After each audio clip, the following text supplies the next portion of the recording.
A HFY story, not a warrior people RE076, Deathworld, War, and Humanity ***. The galaxy was vast, filled with countless species, each with its own ways, traditions, and cultures. To many of the ancient and highly evolved races, humans were an anomaly. They weren't the biggest, the strongest, or the most technologically advanced. Yet, there was something about them that intrigued the galaxy's powers, something that set them apart, even among the deadliest of deathworlds.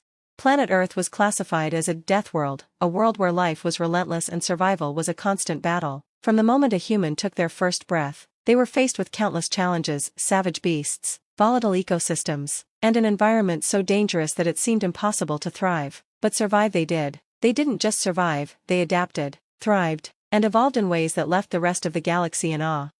But to the high councils of the ancient species, humans were a mystery. They weren't like the warriors of the Skarath, whose society was built around brutal strength and survival of the fittest. Humans didn't possess the overwhelming physical might of the Threkians, nor the razor-sharp intellect of the Velrath. They didn't dominate with energy weapons or fleets of starships. Instead, they had something far more unusual: a seemingly limitless capacity for innovation, resilience, and an insatiable thirst for progress. They were not born to conquer, they had to learn to do it. The humans had been at war with themselves for centuries before the galactic community had even been aware of their existence. Earth had been torn apart by ideologies, resources, and the unrelenting tide of conflict, and yet, each time, humanity found a way to overcome the odds and rebuild. It was this ability to fight, to overcome, to adapt that the other species found both fascinating and unnerving. In the 76th cycle of galactic exploration, a ship from the Velrath Empire entered the solar system, hoping to observe and catalog this strange species. Captain Thalrix, a seasoned officer in the Velrath Navy, had heard the stories. The humans are not warriors. He had dismissed them as nothing more than a primitive, dangerous species, incapable of achieving anything beyond their homeworld. But he was about to learn a lesson that no amount of intelligence or firepower could have prepared him for. As the Velrath ship descended toward Earth, they were immediately struck by the chaotic beauty of the planet. It was a swirling maelstrom of conflict, innovation, and hope. The humans, in all their seemingly endless contradictions, had mastered the art of surviving in a world that demanded they constantly fight to live. And in this battle for survival, they had discovered the true weapon of their species: not brute strength or superior tactics, but an unyielding belief that they could overcome anything.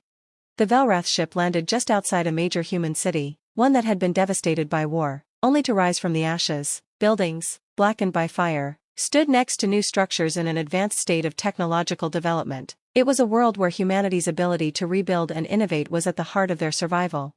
The Velrath captain ordered an exploration party to make contact. As they walked through the streets, they were approached by a human, a young woman, her eyes full of fire. She wasn't wearing armor or carrying a weapon, but she had an air of determination about her that could only be described as warrior-like. She explained, in fluent Velrath, that humanity was not a warrior species, not in the traditional sense. They did not revel in war, nor did they believe in the glory of combat, but they had learned over millennia that, to survive, they had to fight, and through that fight, they had become something more: resilient. You see, she said, with a small smile, we're not warriors by nature, but when the universe demands that we be, we become the deadliest force it has ever known.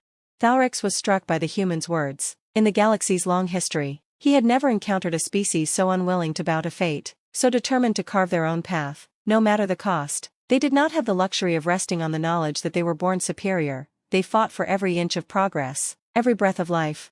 As the days passed, Captain Thalrix observed more of humanity's resolve. He saw human engineers working to repair a ship that had crashed on Earth's surface, not through brute force, but with skill, teamwork, and creativity. He saw scientists collaborating to create new forms of energy, to make their world a better place, despite the scars of past wars. And he saw soldiers, not seeking glory, but protecting their people, fighting not for conquest, but for survival. By the time he returned to his ship, Thalrix was no longer sure of what he had thought about humanity. They had no need for grandiose displays of strength, no desire to be the most powerful in the galaxy. They had something far more dangerous: an unrelenting will to survive, to adapt, and to become stronger through every trial. As the Velrath fleet departed from Earth, Thalrix sent a message to the Galactic Council, a simple phrase that would change the way humanity was viewed across the galaxy. Humans are not a warrior species, they are something much more terrifying: they are survivors. And that, it seemed, was all that mattered. A HFY story, not a warrior people RE077, the burden of progress. The next cycle brought a new challenge for humanity. The Galactic Council had learned of their existence and, to their surprise, their resilience. What began as a curiosity soon morphed into concern. A species that could overcome the odds and survive against the universe's deadliest conditions was, in the eyes of the High Councils, a ticking time bomb. What would happen when this species, so desperate to survive and innovate, turned its unrelenting will toward the stars? The Velrath were the first to openly express their worry. A species known for their intellectual superiority, they had long dominated spacefaring civilizations, but humanity was different. They had no homeworld to rest on. Their planet was a battleground, their history marred by cycles of conflict, destruction, and renewal, and they had mastered survival. They weren't just survivors, they were innovators who turned each obstacle into a stepping stone. It wasn't long before whispers of human space exploration reached the farthest corners of the galaxy. Captain Thalrix had returned to Velrath space, his thoughts consumed by the humans he had met on Earth. He couldn't shake the memory of that young woman, standing amid the wreckage of a city, her eyes not filled with desperation, but with purpose. Humanity had lived through war, but what he had seen was not the apathy of a species broken by violence. They were not scarred, they were sharpened. The council convened in a grand hall, filled with leaders from dozens of species, some of the most powerful beings in the galaxy. The question at hand was no longer whether humanity could survive, it was how long until they would reach the stars, bringing with them the same resilience that had shaped their homeworld. Humanity must be contained, a Threkian general growled, his alien features twisted into a permanent scowl. They are a threat. A species that can survive Deathworlds cannot be trusted with interstellar power. The council murmured in agreement, their voices a blend of fear and doubt. A handful of species had suffered at humanity's hands, not in battle, but in trade and technology. The humans had an uncanny ability to innovate faster than any species could anticipate. They were spreading through the stars at an alarming rate, their once primitive nature quickly evolving into something that threatened the established order. But not all of the council members shared this fear. Some, like the Zorvoks, a peaceful species of telepaths who had long avoided conflict, advocated for humanity to be left alone. Their desire is not conquest, said Zorvok Ambassador Kaeller, his translucent skin shimmering with the energy of his thoughts. They are still learning, they are not our enemy. But they could become one, argued Thalrix. I have seen their potential, they do not need to conquer, they simply need to survive, and they will take whatever is required to do so. The debate raged on, each faction making its case. But it was clear that the consensus was leaning toward a more cautious approach. Humanity's expansion into the stars was inevitable, but whether they would be allowed to thrive or be shackled by the galactic powers remained in question. Meanwhile, on Earth, the humans had no idea that the galaxy was watching them. They were focused on their own struggles, fighting not for dominion over the galaxy, but for control of their own destiny. The first human colonies on Mars were thriving, fueled by the same drive that had once propelled them through their darkest times. They had no need to conquer other species. They sought only to expand their knowledge, to survive, and to improve their way of life. Yet, the growing whispers of humanity's progress were starting to reach the ears of alien species. Some of them were eager to meet the humans, curious to know how they could achieve such a feat of survival. Others, like the Velrath, were beginning to see the danger of humanity's relentless quest for advancement. Humanity's breakthrough came not from a new weapon, but from a simple discovery, a new form of energy that could revolutionize space travel, making it easier, faster, and more efficient than ever before. The first human ship capable of faster-than-light travel was built and sent into the unknown reaches of space. It was not a warship, but an exploration vessel, with a crew of engineers, scientists, and pioneers eager to map the stars. The moment it left Earth's atmosphere, a ripple was felt across the galaxy. The Velrath had been watching. Captain Thalrix stood at the helm of his own ship, staring at the coordinates for the new human ship's destination. He knew what this meant. Humanity had reached the threshold. There was no turning back. He felt a strange, conflicting sense of awe and dread. The humans were not warriors. They didn't fight for the thrill of battle, nor did they seek power for its own sake. But they had something far more dangerous, an unquenchable desire to survive, to push forward, and to master everything they touched. The galaxy had never seen a species quite like them before. Thalrix made a decision that would alter the course of his people's history. He would not report the human ship's launch. Instead, he sent a message to Earth, an encrypted transmission that would reach the ship and its crew before anyone else. You are not alone in the universe, he wrote. You may not yet understand your place among us, but know this, you are now part of something much larger. Do not let your survival become a burden to the galaxy, let it be your gift. In the years to come, humanity would continue to prove that it was not just a species of survivors, it was a species of builders, innovators, and ultimately, unifiers. Their influence would spread not by force, but by the simple, undeniable truth that the galaxy needed them just as much as they needed the galaxy. The age of isolation was over. and humanity, in its stubborn quest for survival, had found its place among the stars.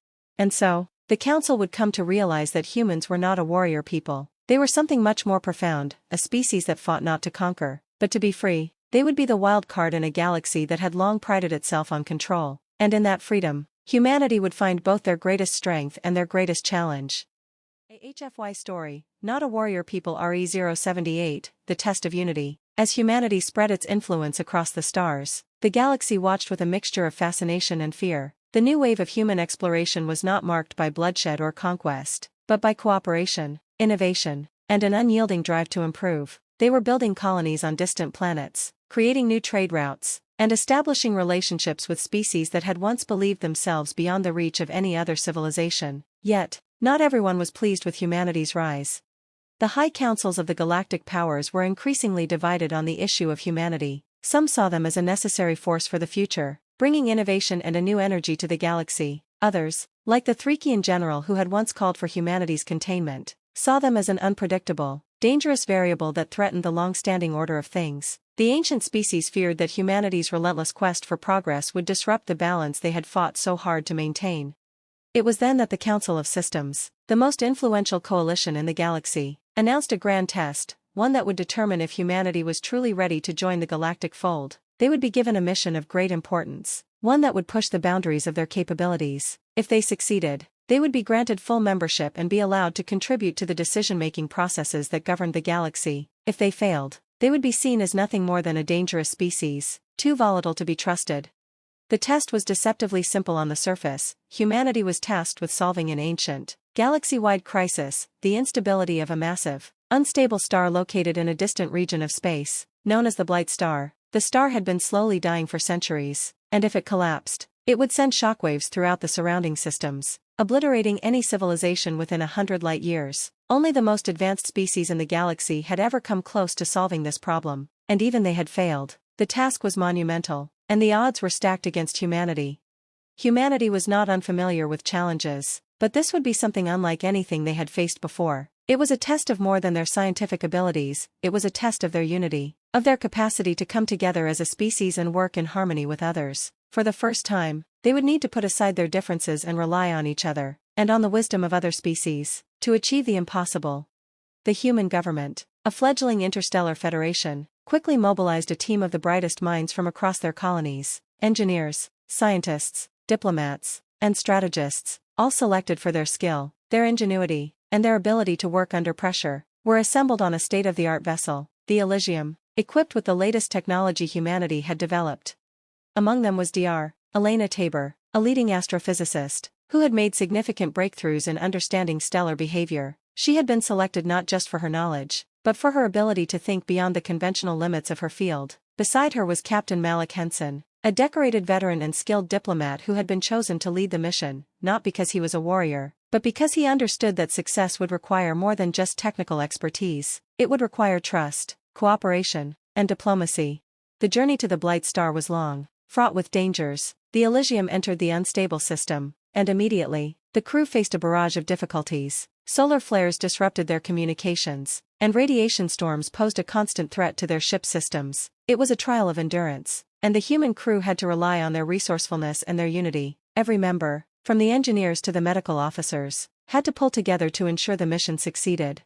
But it wasn't just the humans who were tested. The galactic powers, who had placed the humans under scrutiny, watched closely. Representatives from various species, including the Velrath, the Zorvok, and the Threkian warlords, were stationed at observation points along the mission's route. They wanted to see if humanity could overcome its internal struggles and find a way to cooperate not just among themselves, but with others.